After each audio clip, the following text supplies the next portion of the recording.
Around the Confederation, where we don't know if I'll ever be able to fix that song or not. Before we begin, please remember our disclaimer. The views and opinions expressed on this broadcast are not necessarily the views and opinions of the SCV, its GEC, nor any divisions, brigade, camps, or any other subsidiaries. How's everybody doing this evening in the land of the South? And a couple of our Yankee brethren. So we got a bit of news. Again, I posted on the page a while back that with my absence, I'm in charge of the news, and it hasn't been able to be covered. But luckily today we have a good bit of tasty news for y'all, and we'll be getting right dab into things shortly. Let's see here. Casey Weber. Glad to see you, Casey, because I got some of your news in. Bless y'all's heart. I think you sent it in April 20th, but it will be covered tonight. And let's see if I can find that little. All right. Before we get started, I don't know why that turned into scrolling. We're going to change that. Someone changed that on me. All right. Before we begin, please remember that our SCV chat giveaway is still going on, where you can win this beautiful copy of Dixie Risings, Rules for Rebels. It is a playbook on how we're going to reclaim the narrative in today's climate and how we're going to fight for our culture. Great book, 100%. I'll be promoting it either way after the giveaway because I think everybody definitely needs to read this. You can enter this said giveaway by emailing us at scvyouthoutreach@gmail.com, and please put in the subject box scvchat_giveaway, or I might miss it. So please do that. And in order to win the giveaway, you must share every promotion and actual episode of SCV Chat, Look Around the Confederation, and just interact with all our posts, because we do post a good number of crazy things. Let's see here. Hey, Moose, Mr. Ricky, glad that you're in the chat. I got some news from you. David Pope, good to see you in the chat. Adam, good to see you, man. Thank you for the pictures. I'm about to post the second group of pictures you sent on my personal SCV page after the show, actually. Carl Jones, the legendary Carl Jones, is in the chat. You can always count on Carl Jones coming on and be withering me with knowledge and spam.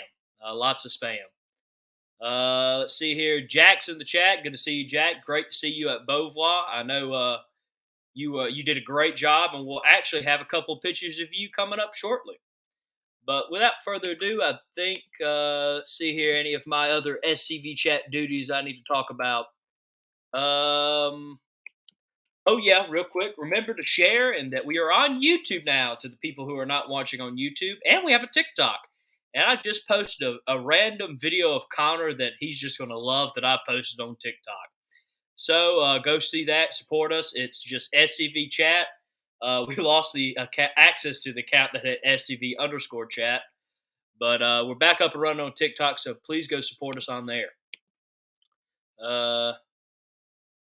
Oh, Jack, you're too hard on yourself. You did a great job. The legend, Paul Gramlich, in the chat, past Commander-in-Chief. Thank you for helping out with my page, Moose. It's no problem, Jesse. We're all in this together, and the quicker that we all realize we're on the same team, we need to help each other, the better off we all will be. Real quick, we will be talking about the red carpet ceremony coming up in the next weekend, actually. I'm pumped up. I got my James Bond suit ready. I'm pumped about that. I've been wanting to do that since prom, but I'm pretty sure I'd make my prom date pretty mad both times. But now I finally have the ability to wear the James Bond suit. Link for Eventbrite to register for your tickets is in the chat now, and shall be pinned in the chat in a second. But this is a must-attend event, folks. It's going to be awesome. I can't wait for it. We'll be showing the trailer for it at the very end of tonight's episode. And, of course, SCB chat crew will be there live covering and interviewing all you great people that are attending. And we'll be enjoying those hors d'oeuvres and all of the great thing that's going to go along with the red carpet. And we are severely pumped. We got our new equipment in. And real quick, we want to thank everybody who donated to us via stars. We were able to use that money to get a lot better equipment for next weekend. I have it at home now, sitting on my couch.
How about that? My Wi-Fi went out. That's a new one. But if there's any technical difficulties that will go wrong on this show, it will happen at Look Around. But yeah, I was left speechless by Commander Paul's um, comment. But before I continue, please remember we only have 31 tickets left to this event. So you need to get your tickets now. And we need to sell this thing out, folks. And of course, you get a free copy of the documentary of the reburial of Nathan Bedford Forrest. Most mooses are supposed to be adapted to the cold. I don't like the cold. That's the only moose quality I actually don't have. Everything else I actually feel in pretty well. David, we're about to get into that. But without further ado, now that my Wi-Fi is nicely settled, we will be getting into the news. So, all right, first bit of news comes from the legendary Mr. Ricky. Always good to see him giving us news. Always does a great job giving us news.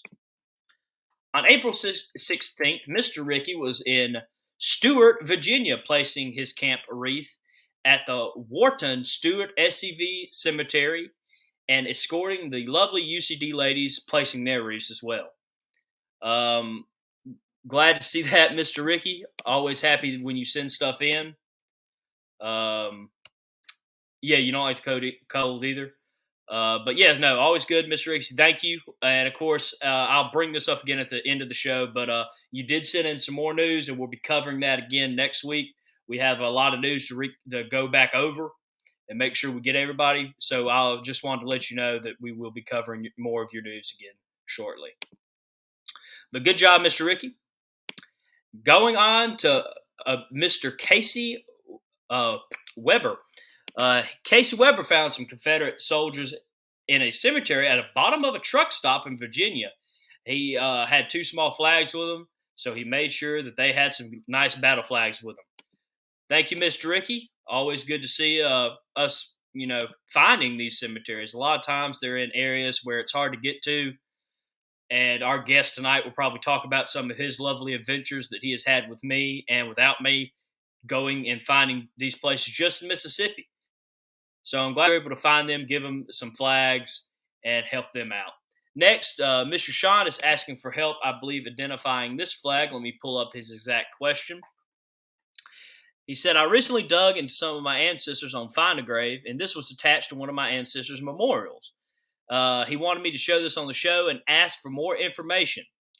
And if you can, please DM him on Facebook, or you can reach out to us and we will send the message to him. So let me remove the thing and you can get a better look at the flag.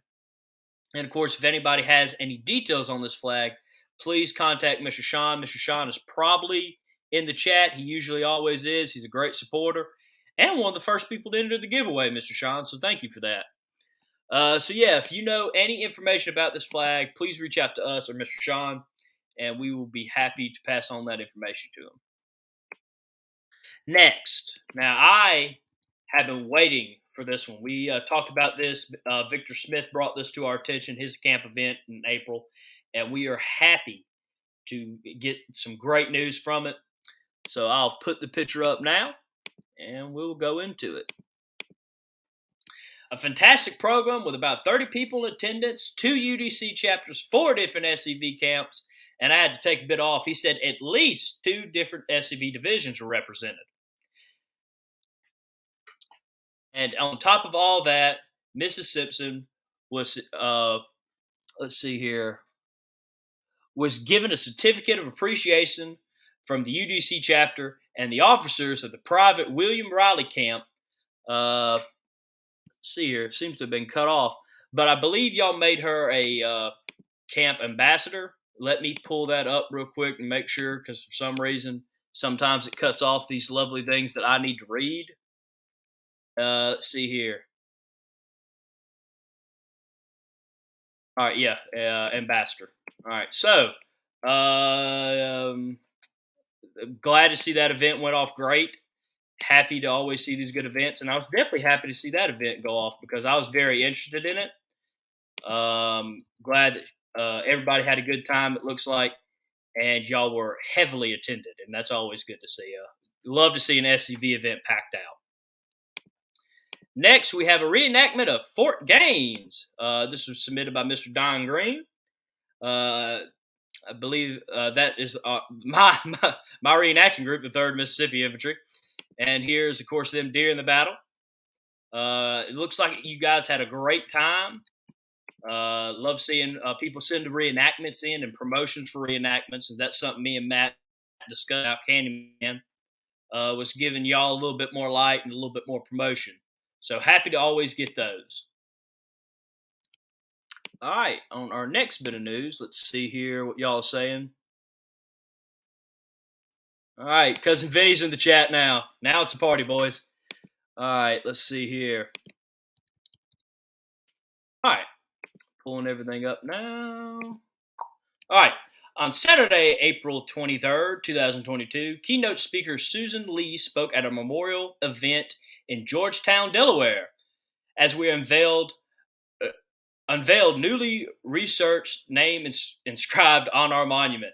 I believe I actually have that. Yes, you guys put Major William Casson of the 2nd and 8th South Carolina Infantry, and regards to Jeff Plummer, commander of the Delaware Grays Camp 2068. So happy to see a monument as always. I think everybody on the show knows how crazy I am about monuments. So I love to see it. Love to see it. Cousin Vinny said that since GCB is here, can I mention veganism? Vinny, I hate to break it to you, buddy, but that is a official SCV chat rule now, and cannot be broken on any of our platforms and other shows. Let's see here. Getting into the next bit of news.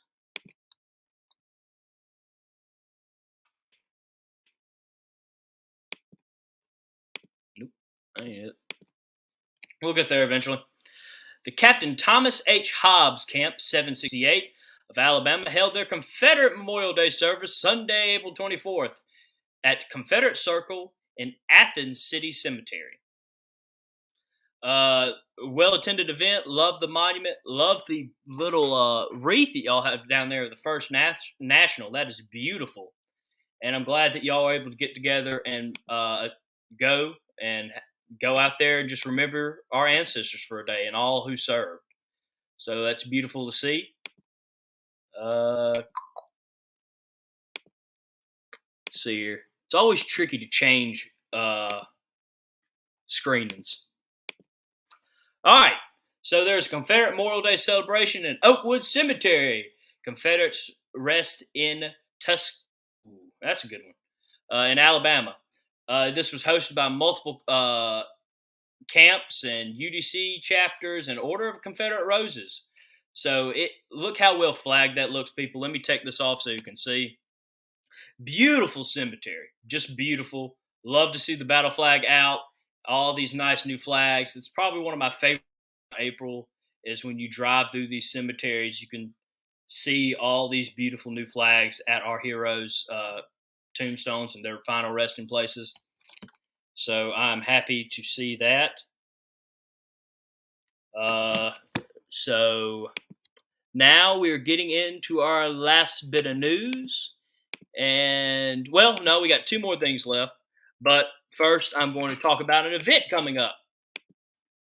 So while this does conflict with the, of course, the pilgrimage, that happens. And we've talked about that on the show a lot, how these things happen. So if you can support either one of these events, please support one of them because they're both great events. So join us May 7th, 2022 for SCV Camp 87's Introductory into CERT Training Day. And it says that the event will last from 9:30 in the morning to about noonish at Greenwood Baptist Church in Knoxville, Tennessee. Of course, I will be posting the flyer of said event on our Facebook page if you cannot read it, and of course for you to get all the information. And of course, I believe, so I'll post that on there afterwards. Now, I think that's all the news, but the spectacular video I've made for y'all afterwards. let's see here. Anything else I missed, chat?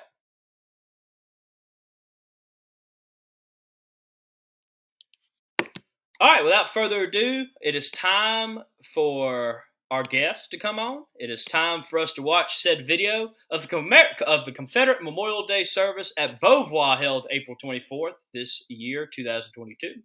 I made a lovely video for y'all. It's about 2 minutes. It will serve as our commercial break, and we'll bring our guest on this evening, the voice of the Confederation, the James Earl Jones, if walls could talk, 5th Brigade Councilman, and Monument Chairman, my father, Forrest S. Daws. And we will get into our commercial break now as we speak, and we will see you guys back after the break.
Welcome back.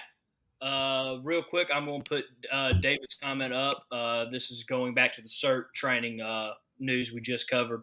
But Billy Walker is their brigade commander. You can hit him up if you have any questions about the CERT training. But thank you, Cousin Vinny. It's very uncopyrighted music. But now it is my joy to introduce the two Dawses of this episode, my father and his lovely talk he's got planned for us this evening. Well, good evening. Thanks for the opportunity to be here and speak with everyone. It's been a good April, good Confederate History and Heritage Month, and I hope everyone else is throughout the Confederation has had a good one as well. I feel good about the one we've had here in Mississippi, trying to finish on a strong note. Last weekend was great at Beauvoir.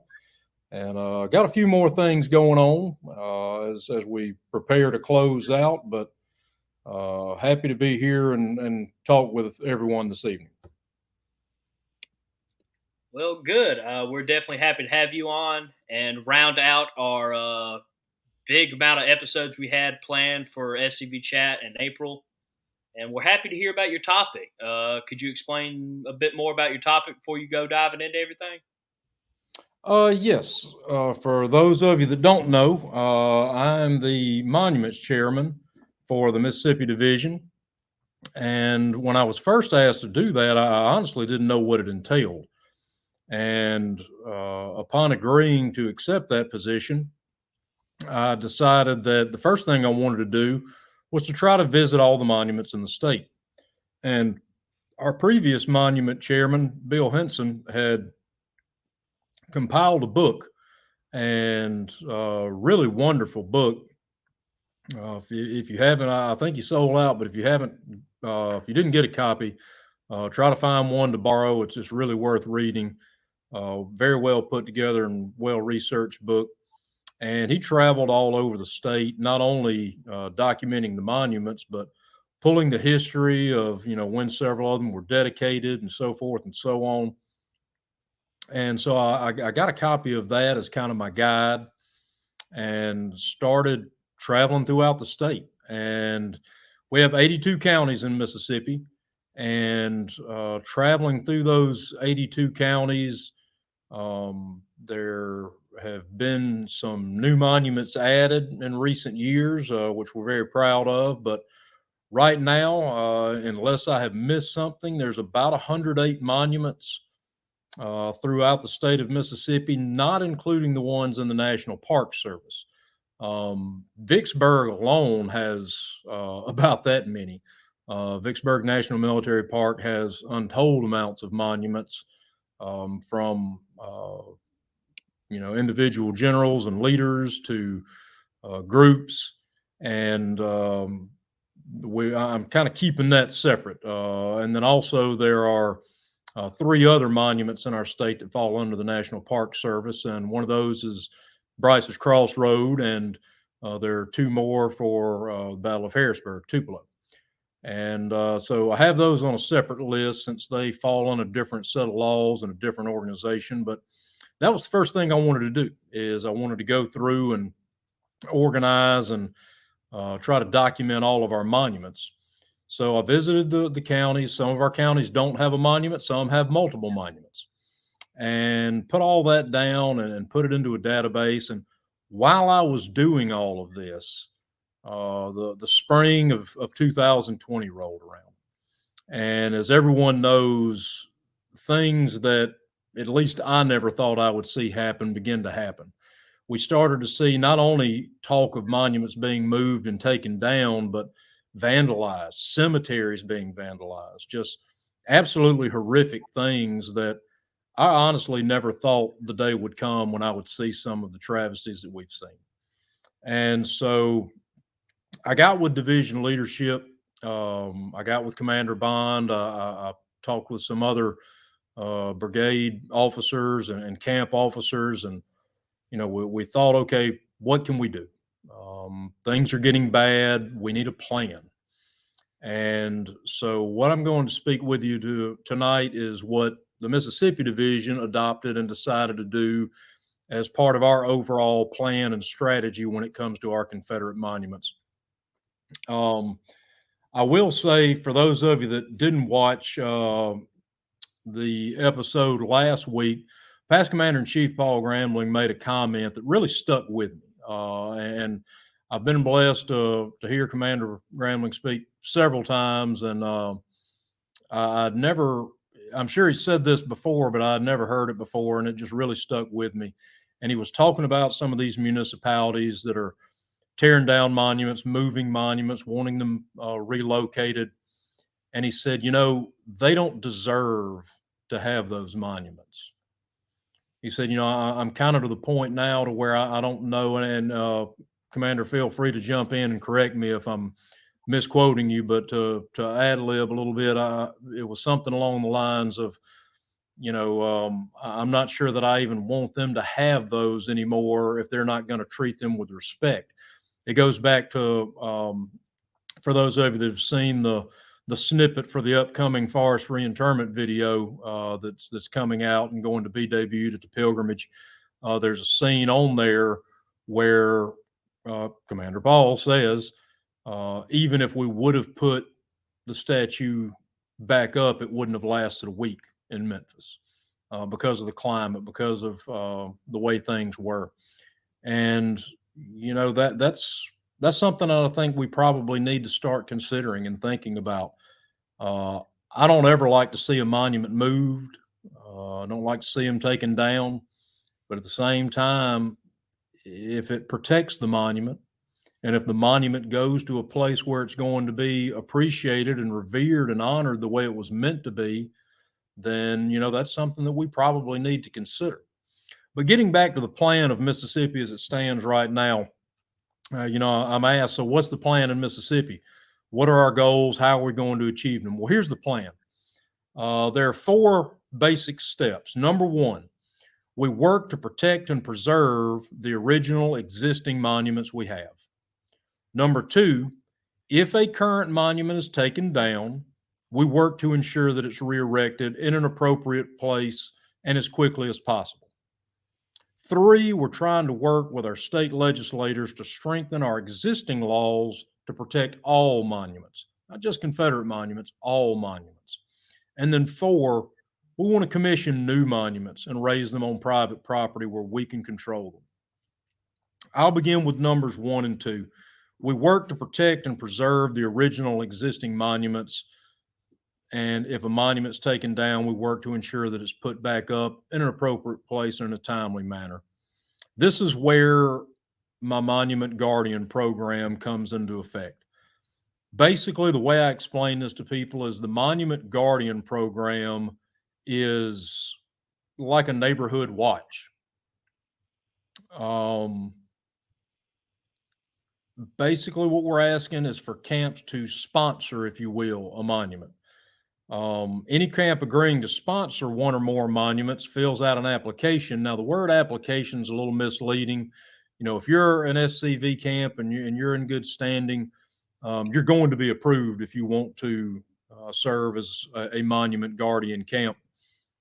The application is simply for record keeping, which I'll go into in a moment.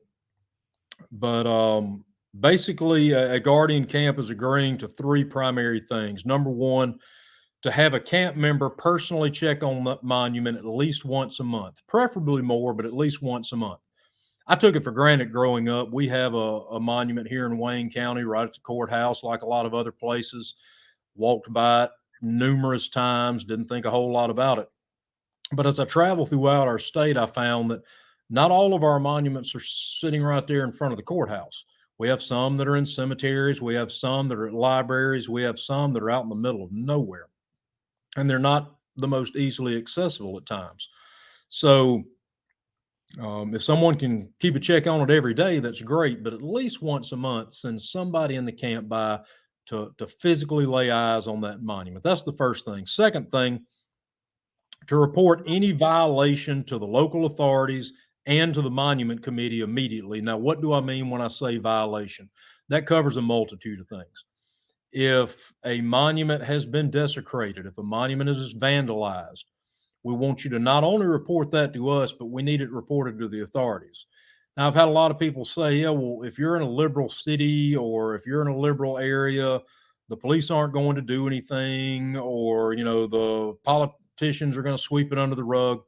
That's beside the point. Do it right, follow the rules, file the police report, have that paper trail, show that we did our due diligence, file the police report like you're supposed to. And then second, we're asking that you contact us. And what that does is that gives me a heads up so I can jump on it. I live in Wayne County. For those of you that don't know, Wayne County is about 2 hours up from the Mississippi Gulf Coast. So, for example, if there is an issue in Corinth's, less than 20 miles off the Tennessee state line, it takes me a little while to get to Corinth. I can't drive up there every day and check on things up there. I need local people to keep me in the loop when something happens. So that's the idea behind it, is people on the ground and a grassroots network of people keeping eyes on their local area and then filtering that information to the people who can do something about it. And once I find out, okay, there's a violation, now I'm going to do my best to follow up with law enforcement, follow up with politicians, follow up with the people that can hopefully do something about this to see that the problem is rectified. Now, I'm talking about vandalism, but violations cover some other things as well. If the Board of Supervisors or the Board of Aldermen, whatever the municipal body in charge of that monument, is if they vote to remove it or to move it or to take it down, throw it away, whatever. I need to know about that. If something's happening 10 counties over, I may not hear about it in my neck of the woods. So I need someone that's local to say, hey, look, Board of Supervisors voted 3-2 to move the monument in our county. And then at that time, I can get on the phone with the Attorney General's office. I can get on the phone with the Board of Supervisors. I can get on the phone with the appropriate parties, but I can't do anything until I know about it. So that second step is very important. Report violations to both the authorities and to the Monuments Committee. And then the third thing is to have at least one camp member trained by a certified CERT instructor for cleaning. Now, I noticed earlier on tonight's show, there was a CERT workshop that was advertised. If you have not gotten certified in the no harm method of cleaning taught by CERT, you need to do so. It's not an incredibly difficult thing to learn. And as much as teaching people what to do, we also teach people what not to do. I got into that way back. Mr. Tom, rest his soul, was on the chat. I don't know, well over a year ago. And after I watched that episode and him talking about CERT and the no harm method of cleaning, I immediately called up Connor and I said, hey, look, I need this guy's contact info. We got to get him down to Mississippi. And sure enough, he was so nice, drove all the way down to Biloxi, all the way down to the Gulf Coast, and set up the first CERT training class. And from there, we've branched out. We've had dozens of people certified in Mississippi. We have at least one person certified, if I'm not mistaken, in each brigade in Mississippi. And most recently, Harrison and I stepped over into Louisiana and got someone certified over there to start the program in Louisiana. So it's a great program, easy to teach, easy to learn, and it teaches us how to take care of our monuments. And I asked Mr. Tom whenever he and some of his compatriots got together to start that, what brought that on, and he said, well, with all this vandalism, there were a lot of well-meaning people that were coming and wanting to help out and clean these monuments, but they were showing up with bleach and pressure washers and wire brushes and gasoline, and they were cleaning the monuments, but they were hurting the monuments. They were destroying the monuments. They just didn't know any better. And they envisioned with CERT a nationwide, a confederation-wide cleaning method that everyone could learn so that, when things like this happen, we were prepared. But not just with vandalism. The majority of monuments in Mississippi were erected in the very early 1900s. So you're talking about 100 plus years of moss and mildew and mold and biological growths that are on these stones. And, a lot of them just need a good cleaning. And we've had a lot of people step up here in Mississippi that have moved around and gone around and obtained permission and cleaned several of our monuments. And that's something we try to do right now.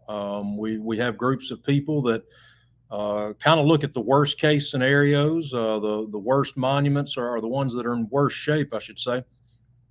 And they travel and try to clean those. So those are the three things that we ask camp when sponsoring a monument and becoming a monument guardian to agree to. Have a camp member personally check at least once a month on the monument, reporting violations to the locals authorities and to the monument committee. And 3, to have at least one camp member certified in the CERT no harm method of cleaning. Now, in addition to these things, it's important that camps also agree to the following.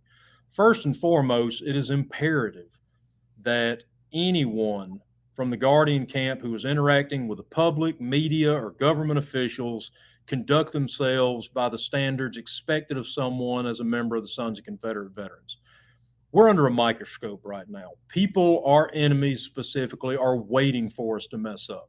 They're waiting for us to show our rear end and do something wrong and let somebody get under our skin and say something that can't be taken back. Please be cautious when you're interacting with the public. And, it's something my father always told me. Everybody's got shortcomings. Everybody's got mistakes. Everyone's got things that they can't help, just part of their personality. But you need to be a man and accept the fact that, okay, this is my problem. This is my shortcoming. This is an issue that I struggle with. And for some people, that's losing that temper. Maybe people push your buttons and get under your skin, and you can't help yourself. And that's fine. There's nothing wrong with that. You might not be the best person to interact with the public if you're that type person that can have those buttons pushed and going to lose it. Maybe you let somebody else in the camp take that responsibility and you take another. It's just very important that we always present ourselves professionally and as Southern gentlemen when we're dealing with the public, when we're dealing with government officials, when we're dealing with people that are already looking at us like we don't belong and like we don't matter. We want to rise above that. We want to set a great example for the SCV. So, if your camp decides to adopt a monument, at least here in Mississippi, that's what we're asking. Represent, be respectful. Absolutely, Casey. Represent the Sons of Confederate Veterans and be respectful. And the second thing we ask is that at any point in time, if a camp decides that they're not able to fulfill those three things, just let us know. There's no hard feelings. Situations change. Camps, unfortunately, sometimes shrink in number. People move off. We have members pass away. People get sick. And you may not be able to sufficiently keep eyes on that monument anymore. And that's okay. We just ask that you let us know so we can try to find someone else to pick up those duties and pick up where you left off. What we've done, see if I can hold this up here, but what I've done here in Mississippi is we've just compiled a database here. And what this says is I've got the counties listed alphabetically, and then we've got the town and location of the monuments in each of those. And then over here, we've got which Guardian camps are watching which ones. And I've got to update this one. Some of these have now thankfully been spoken for. But when I say database, that's what we're talking about. So I can pull up right here and I can look and I can say, okay, Camp 255 is keeping a watch on the monument in the Shibuda Cemetery in Clark County. That's my camp. So I can look and I can know that. I can look over here and look and I can say, okay, these two camps are keeping an eye on this one. Camp 2215 is keeping an eye on the Greene County Monument in Leakesville. Camp 1748 is keeping an eye on the Loosedale Monument in George County. And I know I don't have to worry about those monuments. I know that there's a camp taking care of that, and that if something happens, they're going to notify me. Trying to get this program off the ground, trying to get all of our camps to buy into this and to adopt monuments that are in their area. And I welcome to talk to people in other divisions that may be interested in adopting this or something similar for their divisions. I think it's needed. I'm not saying that this one's perfect. Mr. Tom told me when he was going over CERT training with me, he said, this is what we're doing in Tennessee, but feel free to tweak it and make it your own, take some liberties and find what works in Mississippi. And that would be my advice. I have had some people from other divisions that have reached out to me and, hey, we would like to get something like that going in our state. And I would say, here's how I'm doing it in Mississippi, but if you see something that you can improve upon, by all means, or if you see something that would work better in your area than the way we've got it structured, absolutely do what you need to do to protect the monuments in your area, and share that information. You may have an idea that I haven't thought of, and vice versa. And when we swap information, as the saying goes, two heads are better than one. So the more people that get involved, this program can hopefully grow and morph and mature and turn into something really positive. So that kind of covers the first two steps of what we're doing. The Guardian program takes care of points 1 and 2, work to protect and preserve the original and existing monuments we have. And if a current monument is taken down, work to ensure that it's re-erected. That Guardian program, the Monument Guardian program, is going to help us do that. So that brings me to 3. Number 3 on the plan is work with state legislators to strengthen our existing laws to protect all monuments. Now, here in Mississippi, we actually do have a law that offers some protection to our monuments. However, we want it to be stronger. We really want it to be stronger, and we're trying to work with that right now. We're making some great progress. We've got some contacts and are speaking to specific legislators. I'm going to leave names out of it for the time being, but we're hoping to work and I won't say replace, but amend and add to the law that we have. But I would encourage every division to do that. Work with your work with your state legislators and try to see what your current law is and if there's anything you can do to improve it. You may not get anywhere, but you won't know until you try. So that's the third thing we're doing right now is we're working with our state legislators to try to strengthen our laws. Because as I said, we do have laws on the books. Unfortunately, the law is only good if it's enforced. And, sometimes what you've got is municipalities that know the law. They know what the rule is. They know what the fine is for breaking the law. And we've had some that are just, you know what, we're just going to thumb our nose at it. And what we're trying to do now is to make that law stronger so that that's not an option. There's going to be consequences. In other words, we want a law with some teeth. Number 4 is commission new monuments and raise them on private property. There's been a movement in recent years to erect new Confederate monuments. And when you think about it, the vast majority of our Confederate monuments were erected in the early 1900s. Certainly here in Mississippi, I know that's the case. And there just hasn't been a lot of activity since then. But there's a movement right now. And there are groups that are starting to raise new monuments. And when they raise these new monuments, they're putting them on private property. They're removing that option for a municipality to come in and say something about it. When the UDC came through in the early 1900s and purchased and donated these monuments to counties and towns and cities throughout our state, they never dreamed that at some point in time those municipalities may want to move them. That was just not something that was even thought of. So it was kind of given with no strings attached. Well, now they're at the mercy of whatever that municipality wants to do. If they want to take it down, move it. But when you put up a monument on private property, you got a lot more control over that monument. And so we're working with several to do that now. The Calhoun Avengers Camp in Calhoun County, Mississippi, has been working hard for the last couple of years. I've been working with them. Camp Commander Terry Arthur and the men of that camp have done a great job and are coming very close to unveiling a new Confederate monument in Calhoun County. Previously, Calhoun County did not have a Confederate monument. And the men of that camp got together and said, you know what? We owe it to our ancestors. We need to have a monument here. And it's really going to be impressive. I've kept up with them as they've progressed on this project, and they've gone from just an idea to purchasing a monument, to purchasing property, to preparing that property, to erecting flagpoles, and they're getting really close to putting that monument up and having an unveiling of that. And we're really excited about that here in Mississippi.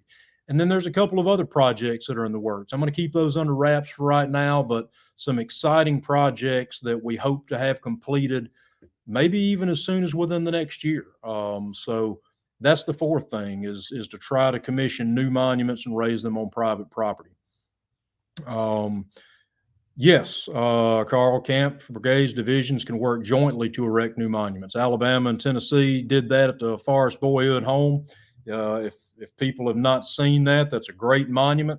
Harrison and I were blessed to go by and see that whenever we went to the Forrest reinterment. Good monument and a great example of what can happen when multiple people work together. I get that a lot. People say, oh, well, I'm in a small camp, or, we've only got 15 members. We've only got 20 members. We live in a rural area. We're a poor camp. We don't have a lot of money. pull in other camps. And as Carl's saying here, heck, pull in brigades and even divisions. One of the monuments that I'm working on now, I will let that cat out of the bag, I suppose. And we're going to reach out to some other divisions on this to see if there's any interest in helping support it. We're wanting to put up a monument to the Battle of Iuka in Iuka, Mississippi. And there were multiple states that were represented in that battle. And so we're going to reach out to those divisions and see if, possibly they're interested in helping us with that. So absolutely, camps working together, brigades working together, and even divisions working together can take a project that at one point in time maybe looked impossible and make it possible. And if you want to see the absolute best example of that, go to the SCV headquarters in Tennessee and look at the museum.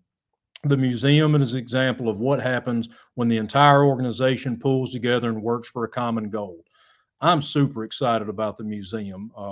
That's kind of getting off topic a little bit, but with that being Carl that made that comment, I've had a chance to see some of the stuff that's coming to fruition with a timeline, and guys, it's awesome.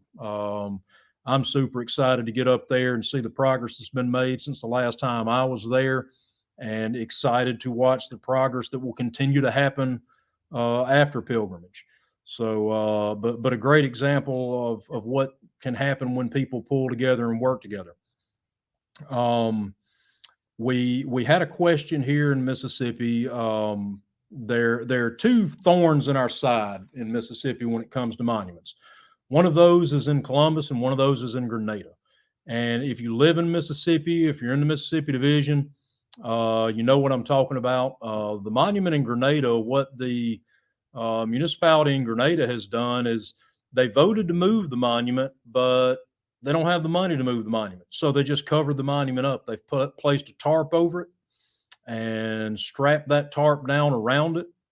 What they have done in Columbus, Mississippi, is they voted to relocate the monument to Friendship Cemetery, which is an acceptable place to relocate that monument. Problem is they took it down and they have not put it back up yet. Both of those are in violation of the law. This has been pointed out.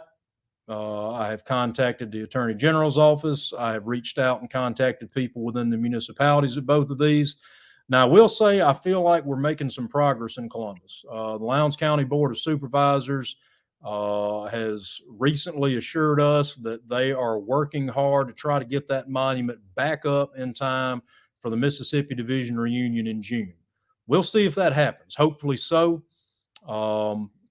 But we have contacted them, and they've been nice, been respectful, good dialogue there with that municipality, and we look forward to having that monument back up in an appropriate location there in Friendship Cemetery. Grenada's been a little bit more difficult. The most I've been able to get out of them so far is they do have a piece of property picked out for the monument to be placed on. Right now, what we're trying to do is, put the heat on the Attorney General. The law's on the books. They're breaking the law. Nothing's being done about it. And this is something that I spoke at a camp here a while back, and they asked, well, what can we do? And I was so glad they said that, because I'm going to get on my soapbox here for a minute. And, Carl, Paul, some of the ones that are on here that have held offices much higher than mine in this organization, how many times have you been approached by people that say, well, what's National doing about it? Or what's the division doing about it? Okay, well, what are you doing about it? That's my question. Everyone wants to look at the chairman of this or the commander of that, and what are you doing about it? Well, a commander's one person, a chairman's one person. Even the general executive council or a division executive council, that's just a handful of people. In Mississippi, we have close to 2,000 members and got less than 20 that are on the division executive council. What are the other several hundred members doing in addition to what the division executive council is doing? Now, I by no means am pointing fingers or throwing stones or saying this, that, and the other. But look at it like this. If you're the Attorney General and the same guy's calling you every day, that's a nuisance. But if you're the Attorney General and 500 different people are calling you every day, now maybe this is something that's going to motivate me. And you don't identify yourself as, yes, I'm a member of the Sons of Confederate Veterans. You identify yourself as saying, I am a tax-paying voting citizen of the state of Mississippi. And I would like to know why the Mississippi law is not being enforced. Plain and simple. That's something that everybody can do to help us bring this to a head, hopefully. Goes back to what I was saying before. Be respectful. If you're one of these that are going to lose your temper and use profanity and say things that are going to cause us problems, then maybe you're not the best one to call. Now, a lot of people will go, well, it's been too long and, we deserve to be mad. You're not going to hear an argument from me on that. Yes, we do deserve to be mad. Absolutely. But is that going to work? Honestly, is that going to work? You may say yes. I personally think no. But a concerted effort of calling and being respectful. Yes, I'm a tax-paying citizen. I'm concerned that the law's not being enforced here. Why is this the case? Why are we not doing anything? What has to happen in order for this? And I'm telling you, if more than one or two people do this, if 1, 2, 3, 4, if dozens and dozens become hundreds and hundreds become thousands, there is one thing that a politician fears, and that is the voting public, because that's the only person that can unseat a politician. We the people sounds like a cheesy catch line, but it's true. We the people have the power. And a lot of people don't believe that anymore. But I promise you, we the people can get things done. Be professional, be respectful, but be adamant. And yes, I've seen a couple of comments brought up, and I agree 100%. This is something else that Commander Gramling has said in the past. We need to be as committed as our enemy. And when our enemy is calling and raising Cain about why is this monument still up, then maybe we need to be that committed and be calling every day, why has this monument not been relocated? Why is this monument being covered by a tarp? Again, I promise you, I'm calling the Attorney General's office. I'm calling the mayor and the Board of Supervisors and the Board of Aldermen. I'm sending out emails and making calls. I'm doing that, but I'm one single person. Imagine what would happen if 500 different people joined me in that. Not just once or twice, but multiple times a week. I feel like it would get results. Maybe I'm wrong, but we won't know until we try. So, yes, I'm frustrated about the situation in Grenada and in Columbus. Yes, they have a tarp over it. Yes, they have a strap around it. Yes, that is against the law. I can't go kick the door in with a machine gun. That's not going to solve anything. We need people to get motivated and get active with me. We need people to make those calls and to show that support and to demand that the law's enforced in a respectful way. That's what we need to do to make that happen. Now, I will say this, and again, I'm not, please don't misunderstand, not throwing any division under the bus, not saying anything negative about anyone. But I will say this, when you look around Mississippi and you look at some of the other states in the country, we've got a tarp over one in Grenada and we've got one in storage in Columbus. And every other monument in Mississippi is either where it originally stood or was immediately placed back up when it was taken down. How many other states in the country can say that? 2 out of 108? That's pretty good when you consider the things that have happened in this country in the last 2 years. So while I definitely share frustration in the situation in Grenada and Columbus, let's step back and put it into perspective. Mississippi's still doing a pretty darn good job on the monument front. And if everyone will get involved with everyone's help, I feel like we can continue to do well in that and hopefully exceed expectations. So, I'm looking forward to what the future holds.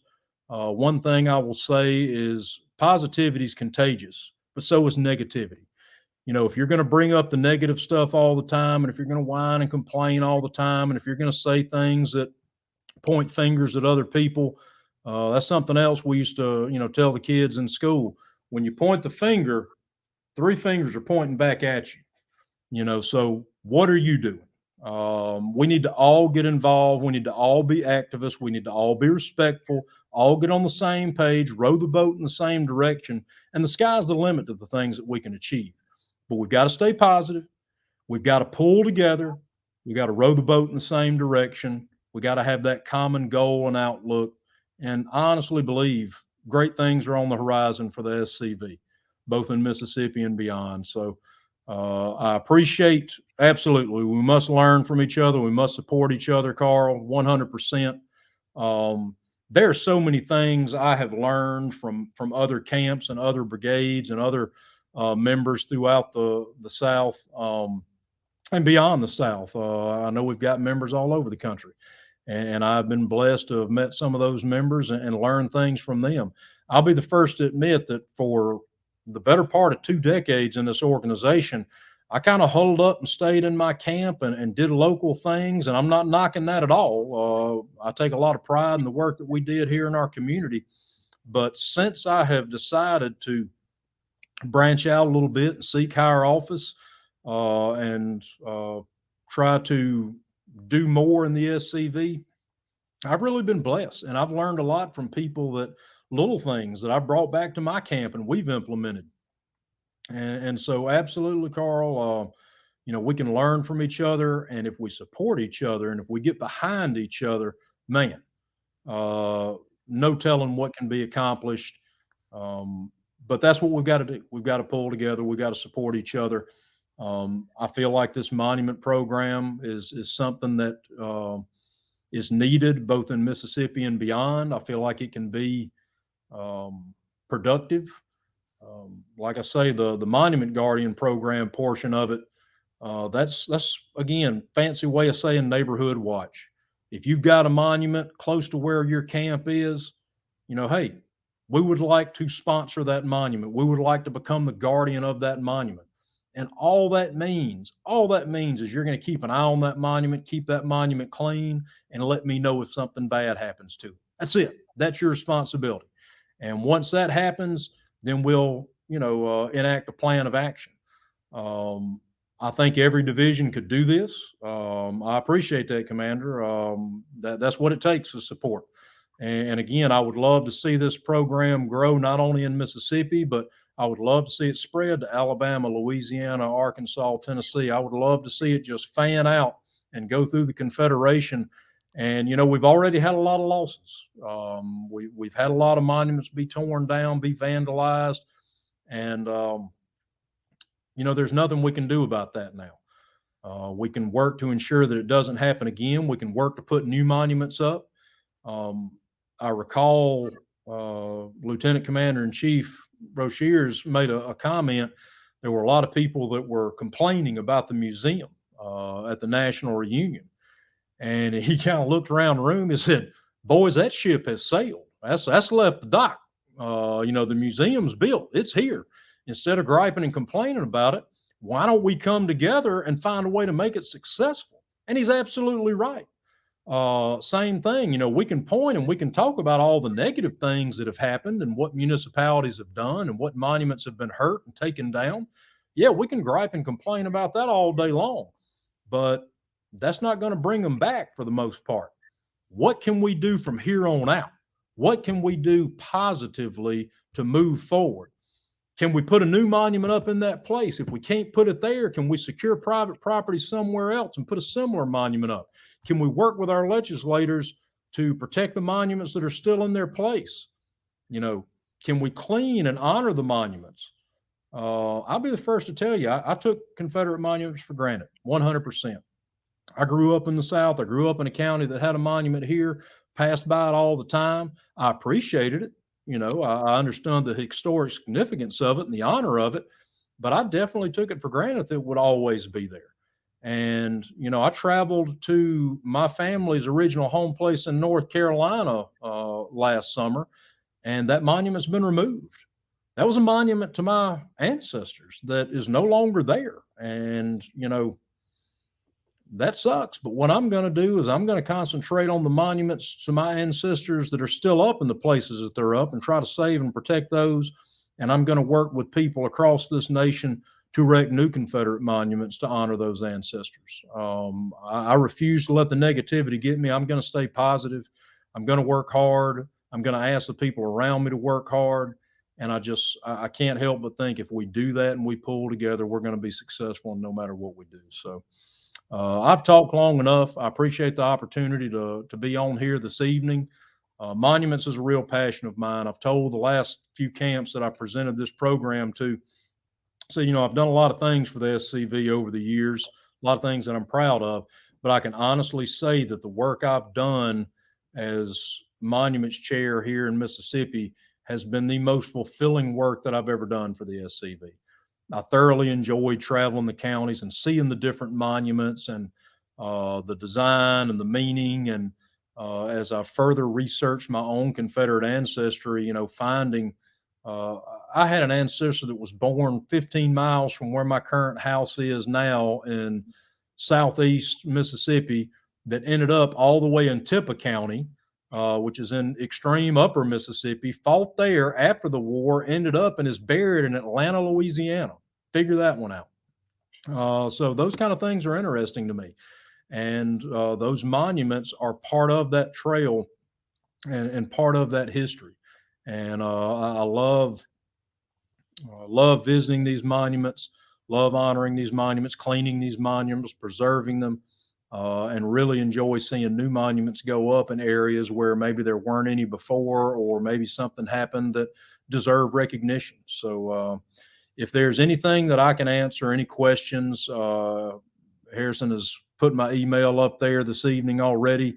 Feel free to email me. Again, be happy to talk to any other divisions that are interested in adopting this program or something similar. Send you all the paperwork I have on it. And if you are in a camp in Mississippi and your camp is not already sponsoring a monument and there's one close to your camp, I would ask and encourage you to please reach out to me. I'll send you an application, walk you through the process, super easy. I'm trying to make my way to all of the camps in the division over the next year or so. Hopefully, I've already visited several, a few dozen, but got several more to go. So if I haven't been to your camp yet and you want information, reach out to me. Be happy to work with you. And again, just want to thank Harrison and everyone at Look Around the Confederation and SCV Chat for the opportunity to come on this evening and talk about something that I'm passionate about. So thank you very much. Well, we're happy to have you on. And of course, if you want to reach my father, I have put his SCV Facebook account in the chat. It's pinned. Just type Forrest SCV and it should pop up. Of course, you can go to him there and you can get updates on all his progress and all the stuff he is doing. And of course, contact him for information. And you can also reach out to him at forestsdaws.com. Now, I have an interesting comment. So GCB sent us $200 in stars, or not $200 stars, but 200 stars. And as I said earlier in the show, we wanted to thank everybody for sending in stars because that was to give us the equipment for the red carpet ceremony. And I'll be making a post specifically thanking the people that gave out stars so we could do this. GCB asked two questions. Well, one's a statement and one question. First, he asked, did I get a haircut? No, I combed my hair. He wanted my dad to know that he is an absolute unit. And I appreciate that, GCB. It means a lot coming from you, bud. And that is the guy that me and him came up with this. And yeah, that's all I can say about that. Yeah. But without further ado, please remember our giveaway. You can email us at scvyouthoutreach@gmail.com and put in the subject box SCV Chat Giveaway to enter the said giveaway. And if you have pictures, short videos, or any camp projects or anything you've been involved in with the SCV or any Confederate-related thing, please email us at scvyouthoutreach@gmail.com to be featured on the upcoming episode of Look Around the Confederation.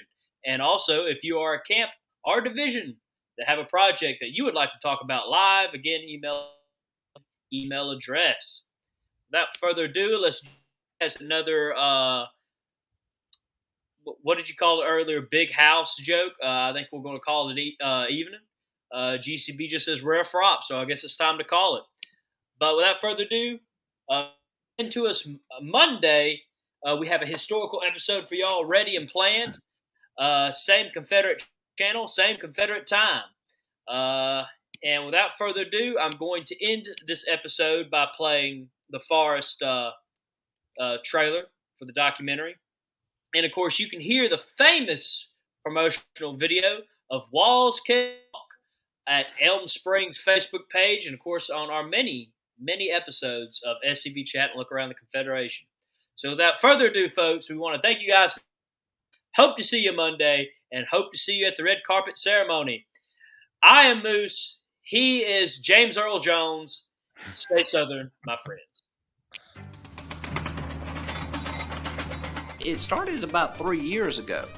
A controversy began with the political correct movement that was taking place in Memphis, and Forrest became a lightning rod. They created a nonprofit group, a puppet organization, went in there in the middle of the night and removed the statue in violation of a number of laws. Even if the statue got put back up, it wouldn't last a week.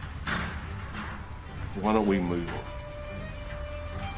There's no one alive today that could tell us where General Forrest and Mrs. Forrest were buried. As we were digging away the dirt from in front of the statue, we discovered a flower cradle, and it said N.B. Forrest, 1877. We uncovered both the vaults, and they were side by side. So can you raise it just a little bit more so we can get the scrap? That's good. A little bit more. Recognizing the enormity of the history that's involved with this, I wanted to make sure that it was done right. This is one of those things that you can't fail on. You can't just halfway do this. You have to be invested. You have to go with it with all your heart and soul.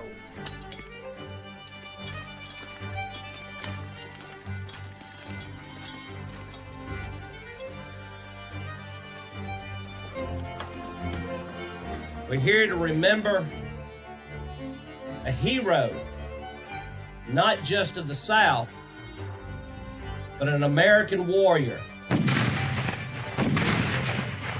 The line is drawn now. This is not just an attack on Confederate or Southern history. It's an attack on American history.